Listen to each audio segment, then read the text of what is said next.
Muy buenos días, bienvenidos de nuevo a Negocios Televisión, bienvenidos un día más al espacio de las noticias, poniendo el foco un día más en, por supuesto, en todas las últimas horas, en toda la actualidad, mirando al conflicto que sigue teniendo lugar en Oriente Medio, mirando también a la nueva amenaza por parte de Kim Jong-un, ojo, que dice que va a destruir Corea del Sur en el caso de que haya algún tipo de provocación militar. Y por supuesto hablaremos del conflicto en Ucrania con Rusia, que ha avanzado en 7 líneas del frente, ha atacado en 7 líneas del frente y está avanzando en el este. Empezamos hablando de Israel. Las fuerzas de defensa israelíes han informado que han atacado hasta más de 150 objetivos de Hamás precisamente durante el último día. Dicen, además, que en este caso, esta profundización de los ataques en este conflicto en Oriente Medio, que han atacado hasta 150 objetivos pertenecientes a Hamás durante el último día y que los combates en el área de Khan Yunis, en el sur, siguen siendo intensos. Las tropas de la brigada Golani Magazi dirigieron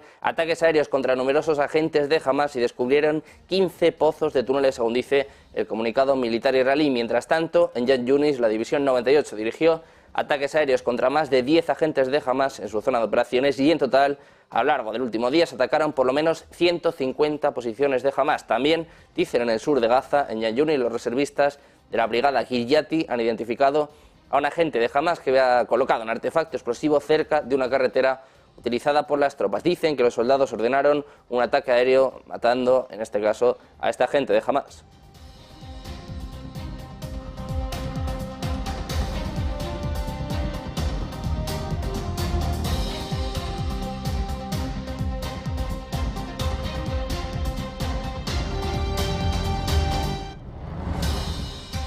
Seguimos mirando a Israel, seguimos hablando del ejército israelí que ha atacado en las últimas horas 3 bases militares de la milicia chií de Hezbollah en el sur libanés, en el momento de máxima tensión en estos 3 meses de intercambio de fuego en la frontera entre Israel y Líbano. Siguen los ataques ya no solo en Gaza, también en Líbano, con ataques a 3 bases de Hezbollah.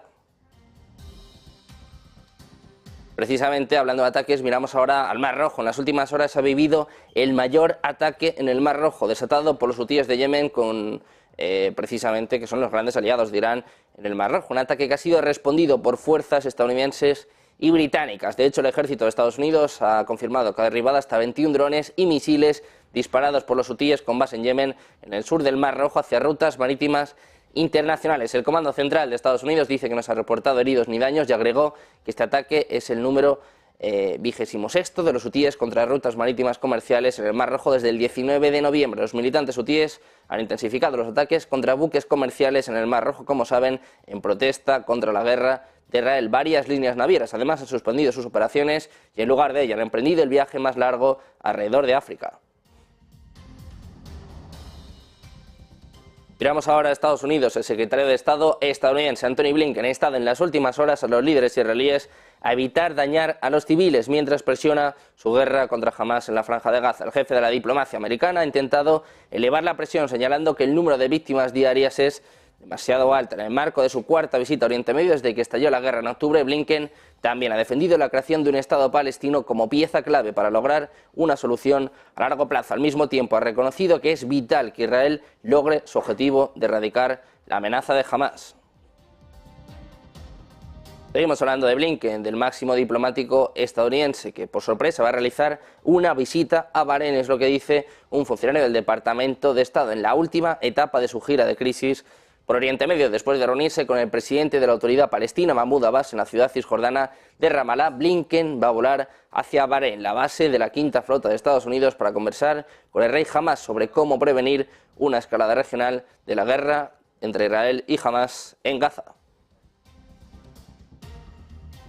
Seguimos mirando a Estados Unidos, seguimos conociendo más detalles de los motivos por los que el secretario de Defensa de Estados Unidos ingresó en los primeros días de este año. Lo más llamativo es que el presidente Joe Biden no se enteró de que su secretario de Defensa, Lloyd Austin, tenía cáncer de próstata hasta este mismo martes, es lo que dijo la Casa Blanca, minutos después de que se revelara al público, junto con una infección que también se mantenía en secreto. Austin, de 70 años, ha estado hospitalizado desde el 1 de enero en el Centro Médico Militar Nacional Walter Reed, un hecho que el Pentágono había ocultado al público, a la Casa Blanca y al Congreso durante gran parte de la semana pasada, lo que provocó, como se pueden imaginar, una importante reacción política. Y hablamos también de China, que alcanzó en 2023 un récord de producción de petróleo y gas gracias al impulso en la prospección y la explotación de combustibles fósiles por parte de las empresas locales. Es lo que ha informado este martes la Administración Nacional de Energía del país asiático. La producción de petróleo crudo alcanzó los 208 millones de toneladas, un aumento de unos 3 millones de toneladas más, cerca del 1,46% en comparación con 2022. El organismo informó de un aumento significativo de la producción de petróleo en zonas marinas, que alcanzó los 62 millones de toneladas, según recoge la agencia EFE. Asimismo, la producción de gas natural alcanzó los 230.000 millones de metros cúbicos, una cifra que representa un aumento del 6% con respecto a 2022, según la analista Li Ziyu, citada hoy por el diario local China Daily, que además ha atribuido el crecimiento al aumento en China de la inversión en la prospección de petróleo y gas durante los últimos años.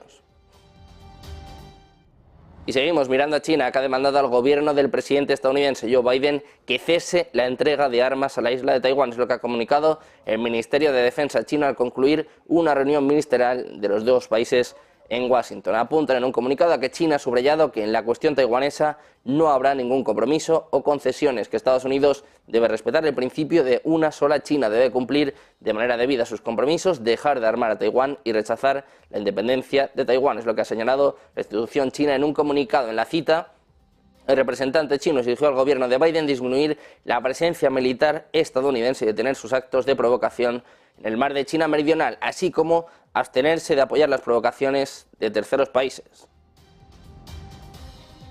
Precisamente ponemos el foco ahora en Taiwán, en plena cuenta atrás para que este fin de semana se celebren las elecciones en Taiwán. La tensión política se ha desatado a raíz del lanzamiento de un satélite por parte de China y el temor a que pudiera provocar una interferencia en las urnas. La oficina presidencial de Taiwán ha intentado rebajar la crispación y ha señalado que no considera el lanzamiento de un satélite chino cuyo cohete sobrevoló el sur de Taiwán como un intento de interferir en las elecciones presidenciales del sábado, porque considera que no hay un motivo político. El martes, el gobierno emitió una alerta de ataque aéreo errónea después de que un cohete chino que transportaba un satélite científico sobrevolara el sur de Taiwán a una altitud de más de 500 kilómetros. Posteriormente, el Ministerio de Defensa se disculpó por la traducción errónea al inglés de la palabra misil. La Oficina de Asuntos de Taiwán de China subraya que el lanzamiento del satélite era un acuerdo anual regular y que no tenía nada que ver con las elecciones de Taiwán. Veamos ahora a Corea del Norte. Ojo a lo que dice Kim Jong-un. Dice: si la República de Corea intenta utilizar sus fuerzas armadas contra nuestro Estado o amenazar nuestra soberanía y seguridad, no dudaremos en utilizar todo el arsenal de medios y fuerzas para destruir completamente a la República de Corea. Esto es lo que ha dicho a la Agencia Central de Noticias de Corea Kim Jong-un, que además añade que hasta que los mafiosos que gobiernan la República de Corea se den cuenta de los errores de la política suicida de confrontación con la República de Corea del Norte, dice, nuestra República va a continuar con acciones prácticas naturales basados en los principios de una lucha justa. Ha señalado que Corea del Norte no tiene la intención de provocar unilateralmente grandes acontecimientos con su fuerza represora en la península de Corea del Sur, pero dice, tampoco vamos a evitar una guerra. Precisamente seguimos hablando del líder norcoreano, de Kim Jong-un, que ha visitado fábricas de armas esta semana, mientras Estados Unidos y sus socios condenaban las transferencias de armas del país a Rusia. Según informan los medios norcoreanos, el líder Kim Jong-un ha puesto de relieve las recientes deficiencias en la organización de la producción de municiones y ha pedido un reajuste, al tiempo que ha subrayado la importancia estratégica de la producción de armas de gran envergadura. Las fotografías de esta visita a una fábrica de municiones le muestran inspeccionando vehículos móviles de lanzamiento de misiles de corto alcance.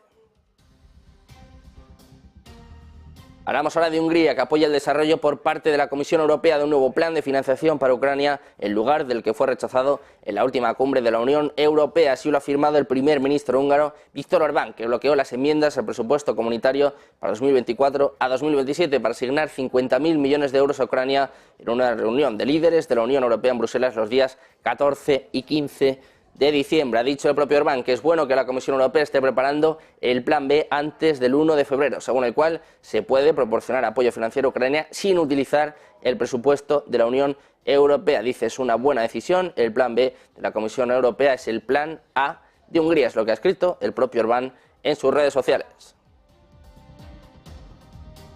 Y empezamos a mirar el conflicto en Ucrania. Empezamos hablando de que las Fuerzas Armadas ucranianas dicen que han repelido en las últimas 24 horas cerca de 60 ataques rusos en 7 zonas distintas del frente, lo que ha informado hoy el Estado Mayor de Kiev en su parte de guerra diario. Según el Centro para las Estrategias de Defensa Ucraniano, un laboratorio de pensamiento que sigue el curso de la guerra, las tropas rusas han logrado avanzar al noroeste de la ciudad ocupada de Bakhmut, en la provincia oriental de Donetsk, y cerca de la localidad de Tokmak, en el frente de Zaporilla, en el eje de Avdiivka, cerca de la capital ocupada de la región de Donetsk. Las fuerzas rusas han logrado penetrar entre 300 metros y 1 kilómetro en territorio previamente controlado por Ucrania en 2 direcciones distintas, según está apuntando este centro.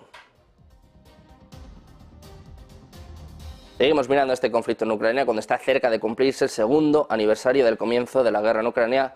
Mientras tanto, Rusia sigue ampliando su arsenal armamentístico con un nuevo tipo de bombas de racimo. Según informaciones publicadas por la agencia TASS, el gobierno ruso planea empezar a producir en serie una nueva bomba planeadora este mismo año. Estas bombas son una de las armas más nuevas de Rusia y pueden volar de manera autónoma utilizando una trayectoria de vuelo de planeo sobre un objetivo situado a mayor distancia y abrirse sobre él en el momento adecuado. El objetivo de este nuevo tipo de armas es destruir vehículos blindados, centros de control de centrales eléctricas o sistemas de misiles antiaéreos.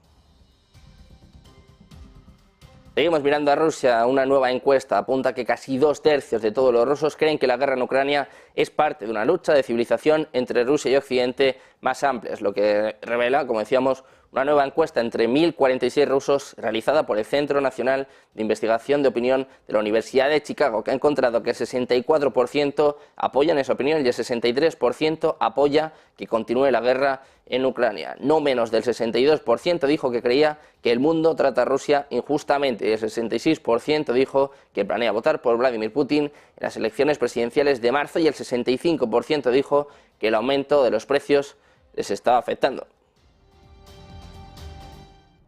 Miramos ahora de nuevo a Ucrania. Es que los drones de ataque rusos modernizados Cube se van a convertir en una pesadilla para Ucrania. Es lo que ha informado este martes el portal Newsweek. Según él, los drones darán un golpe mucho más poderoso a los objetivos en Ucrania. Anteriormente, el presidente del consorcio Kalashnikov, Alan Luznikov, anunció que el primer lote de drones Cube modernizados ya se estaban enviando a sus clientes. A principios de noviembre, Luznikov, respondiendo a una pregunta de la agencia TASS, dijo a los periodistas que Kalashnikov, por deseo del personal militar, había aumentado el poder de combate de los drones Cube kamikaze y que estaban trabajando también para aumentar su alcance. Hablamos ahora del presidente de Ucrania, de Volodymyr Zelensky, que ha iniciado hoy en la capital lituana de Vilna una gira que le va a llevar también a Estonia y Letonia, según ha anunciado el propio líder ucraniano en sus redes sociales. Dice: hoy he llegado a Vilna antes de ir a Tallinn y Riga. Es lo que ha dicho el presidente ucraniano sobre esta visita a las capitales de los 3 países bálticos. Zelensky adelantó que se va a reunir en Vilna con el presidente lituano Gitanas Nausėda y con la primera ministra Ingrida Šimonytė. El jefe del Estado ucraniano también mantendrá encuentros con el presidente del Parlamento lituano y con otros políticos, periodistas e integrantes de la comunidad ucraniana que vive en el país báltico. Hablamos ahora de Venezuela. El presidente venezolano Nicolás Maduro ha calificado de estúpida la decisión del recién elegido líder de Argentina, Milei, de rechazar la membresía en los BRICS. Maduro ha destacado que la decisión de Milei de rechazar a los BRICS está devolviendo a Argentina al siglo XIX. Dice que su decisión devuelve a Argentina, como decíamos, al siglo XIX. El presidente de Venezuela también ha agregado que Milei actúa en contra de los intereses del pueblo argentino y que tiene virtudes egoístas. Ha destacado que el interés de Milei por servir a Argentina y a su gente es lo último que tiene en mente. Maduro también ha calificado de torpe y estúpida la decisión de Milei de rechazar la invitación de los BRICS a pesar de ser servida en bandeja de plata. Dice Maduro: al excluir a Argentina de los BRICS, Milei está actuando en contra de los argentinos. Esta es una de las cosas más torpes y estúpidas que ha hecho Milei contra Argentina. Es lo que ha dicho al diario Le Monde Diplomatique precisamente hace apenas unas horas. Hablamos precisamente de Argentina. La conflictiva situación en Ecuador ha desatado una luz de reacciones en todo el mundo. Los gobiernos de Latinoamérica han condenado la ola de violencia desencadenada en varias zonas del país por grupos armados y han expresado su solidaridad con el gobierno de Daniel Noboa. Argentina, sin embargo, ha ido un poco más lejos. Su ministra de Seguridad, Patricia Bullrich, ha aprovechado una entrevista concedida a un canal de televisión este martes para ofrecer el envío de fuerzas de seguridad si hace falta para ayudar a Ecuador, porque dice que esto es un tema continental. Bullrich ha considerado que puede producirse un efecto contagio en todo el continente. Por su parte, el resto de los países americanos se muestran más cautos que la ministra argentina. En nombre de todos ellos, Luis Almagro, el secretario general de la Organización de los Estados Americanos, ha transmitido este martes su apoyo a las medidas provisionales de emergencia tomadas por Noboa. Dice que la lucha contra el crimen organizado y la delincuencia en el marco de los derechos ciudadanos es fundamental en la región.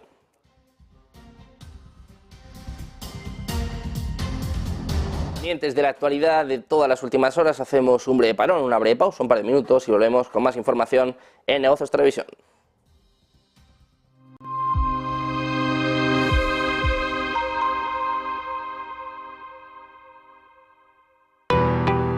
¿Qué es Bitcoin? Hoy vamos a explicarles qué es exactamente Bitcoin, explicándoles los conceptos básicos para que entiendan esta criptomoneda de la que todo el mundo lleva años hablando. Esta explicación les servirá para saber también qué son exactamente las criptomonedas y cómo funcionan, para que puedan tener una noción un poco menos técnica de cómo funciona todo esto y a lo que nos referimos con cada término. Bitcoin es una criptomoneda o moneda virtual, concretamente la primera que fue desarrollada. Es la criptomoneda que le ha marcado el camino a todas las demás que llegaron después utilizando su tecnología. Esta tecnología es la cadena de bloques o tecnología blockchain, que también se utiliza para otras cosas. La primera de las criptomonedas fue creada por Satoshi Nakamoto, que es el seudónimo que corresponde a una persona que nadie sabe exactamente quién es, aunque sí que es cierto que ha habido muchas teorías. Esta persona publicó en 2009 un artículo en el que describía un sistema de pagos P2P al que llamó Bitcoin. Al cabo de unos meses, él mismo publicó la primera versión del software que permite gestionar la red de la moneda y que además empieza a interactuar con los primeros interesados en foros. La cantidad total de Bitcoins que se emiten cada año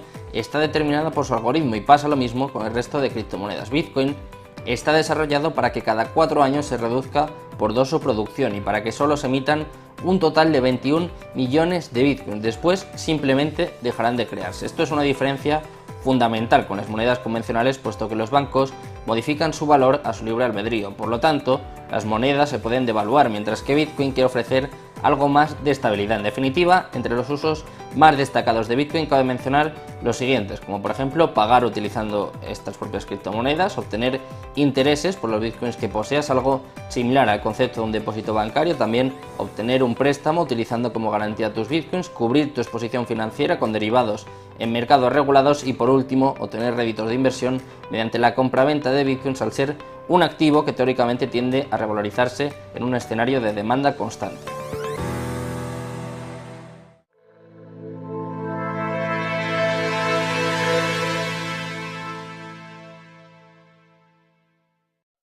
Ya de vuelta en Negocios Televisión, seguimos mirando a toda la actualidad y ponemos el foco ahora en Ecuador, que como saben ha declarado este martes el estado de excepción después de que uno de los delincuentes más peligrosos del país desapareciera de su celda y los funcionarios de prisiones fueran dominados y tomados como rehenes en medio de disturbios en cárceles de todo el país. El lunes se inició una intensa persecución con miles de soldados y policías en busca de Adolfo Macías, alias Fito, líder convicto de la banda de narcotraficantes Los Choneros. En respuesta, el presidente Daniel Noboa, elegido en octubre, declaró a última hora del lunes el estado de excepción durante 60 días. Dice, se acabó el tiempo para que los condenados por narcotráfico, asesinato y crimen organizado le digan al gobierno qué hacer. Siguen los disturbios en Ecuador y siguen las reacciones por parte de más países latinoamericanos.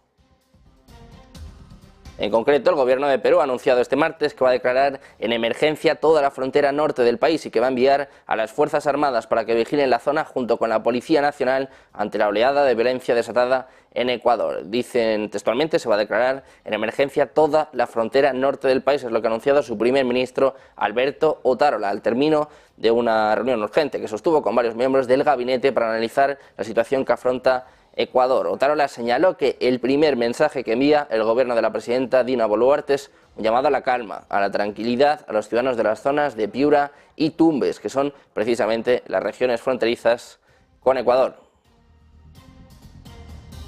Ponemos el foco ahora en empresas, miramos en este caso a Grifols, protagonista en el día de ayer con caídas en torno al 30% después de un informe cuanto menos significativo por parte de Gozan, pero ojo porque hoy parece que se empieza a girar, se empieza a dar la vuelta, hemos visto subidas de hasta el 10% y nos va a contar todos los detalles nuestra compañera Eva Villanueva. ¿Qué tal? Muy buenas, Eva.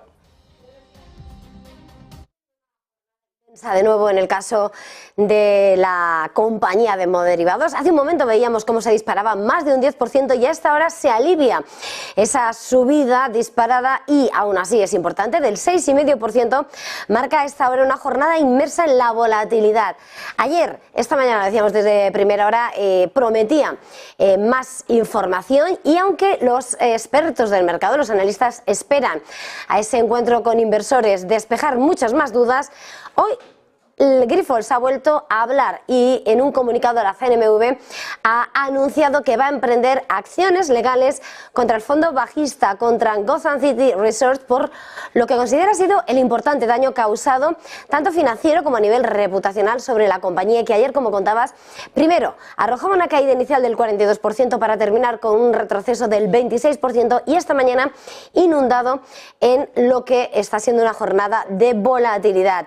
Reitera además que el informe ha hecho daño tanto a sus stakeholders y que también ha despertado la preocupación tanto en los pacientes como en los donantes. Recordemos que hablamos de una biotecnológica, una farmacéutica, una compañía de hemoderivados de gran presencia internacional y sin lugar a dudas a esta hora sigue defendiendo en ese comunicado a CNMV su conocimiento del sector del plasma y que entiende el negocio y su dinámica, así como las operaciones, niega las acusaciones de Gotham City. El Consejo de Grifols hoy ha reafirmado el apoyo plenamente a su consejero delegado y a su presidente, a Thomas Glanzman, del que ha dicho que ha colaborado de forma decisiva en el crecimiento y desarrollo de la empresa desde su incorporación y que señala que todas las operaciones de las que se hacía eco el informe de Gotham City fueron aprobadas unánimemente por el Consejo de Administración de la sociedad y sus distintos comités. Así, advierte que las operaciones cuentan con toda la información y documentación de soporte necesaria. Sin embargo, en torno a Grifols, hoy volatilidad y hoy juicios diferentes. De hecho, son los expertos los que esperan ese encuentro con analistas donde quieren esperar a ver la clave y según las declaraciones de expertos del banco estadounidense Citi, que recoge Bolsamanía, dice que tras conversar con el consejero delegado de la compañía comentan que no son ingenuos como para confiar únicamente en la palabra de la gerencia y añaden que la compañía tiene la intención de realizar una llamada con analistas para abordar las acusaciones y que sin lugar a dudas ese análisis entre los inversores y los analistas se yergue como clave. Entre tanto, entre la opinión de los expertos, hoy los analistas, por ejemplo, del Banco Sabadell han reiterado su consejo de comprar sobre Grifols con una valoración de 19,50 euros por acción, porque siguen sin encontrar razones para modificar la valoración mientras no tengan la certeza, dice, de que existen errores materiales o falta de veracidad. Con todo, valoran positivamente las aclaraciones de la compañía. Bueno, pues seguimos pendientes de toda la actualidad en torno a Grifols. Muchas gracias, Eva, por este detalle. Y seguimos pendientes también de más protagonistas. Miramos ahora a Boeing. El director ejecutivo de Boeing ha dicho que la compañía reconocería su error después de que uno de sus aviones 737 MAX perdiera una sección de su fuselaje en vuelo la semana pasada, mientras un regulador ha dicho que no se apresuraría a permitir que sus aviones en tierra volvieran a volar. Dave Calhoun habló en una reunión de seguridad de toda la empresa en la fábrica de Boeing en Renton, en Washington, donde se construye precisamente el 737 MAX. La reunión se transmitió a los empleados de todo el mundo, pero no a los medios de comunicación. Pero precisamente en esta reunión dijo: vamos a abordar esto en primer lugar reconociendo nuestro error. Vamos a trabajar con la Junta Nacional de Seguridad en el Transporte, que está investigando el accidente en sí para averiguar cuál es la causa. Confío en cada paso que den. Boeing, como saben, se ha visto sometida a una intensa presión después de que un avión 737 MAX 9 operado por Alaska Airlines perdiera un trozo de su fuselaje a una altitud de más o menos unos 16.000 pies sobre Oregón el viernes pasado.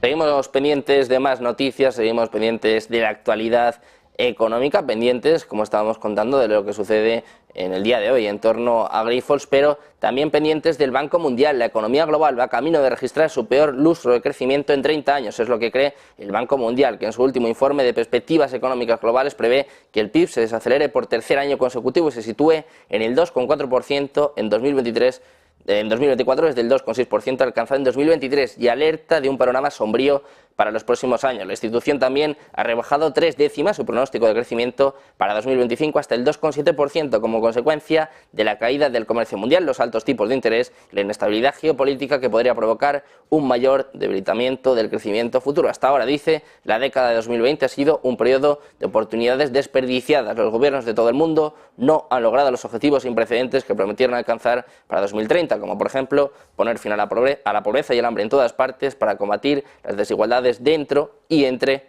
los países.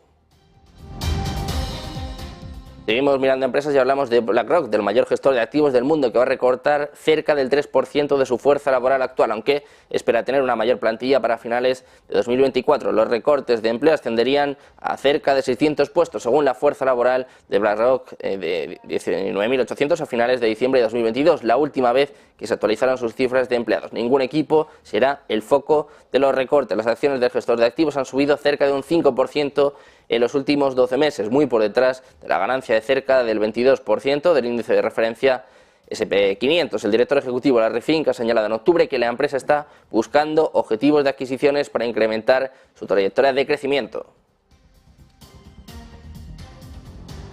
Y terminamos mirando al culebrón de la noche de ayer, terminamos mirando al mundo cripto y hablamos de la SEC. Ojo, porque previsiblemente hoy va a otorgar la aprobación para los ETFs de Bitcoin. No se fíen, porque ya lo hizo precisamente en la noche de ayer y hubo desde luego mucho revuelo. Los ETFs de Bitcoin aprobados estarán sujetos a medidas continuas de vigilancia y cumplimiento para garantizar la protección continua de los inversores, pendientes de la luz verde y recuperándose el mercado en estos momentos de este fake, este hackeo, según dice la SEC, según ha confirmado también la propia red social X de la cuenta de la SEC, en la que bueno, pues ya se vino a dar luz verde precisamente a estos ETFs de Bitcoin. Todo apunta a que en las próximas horas tendremos por fin la aprobación de los ETFs después de los rumores, después del caos que se montó en el día de ayer, después del hackeo a la cuenta de la SEC. Quedan unas horas para conocer si las solicitudes de BlackRock, Fidelity, Grayscale, ARK Invest y otros más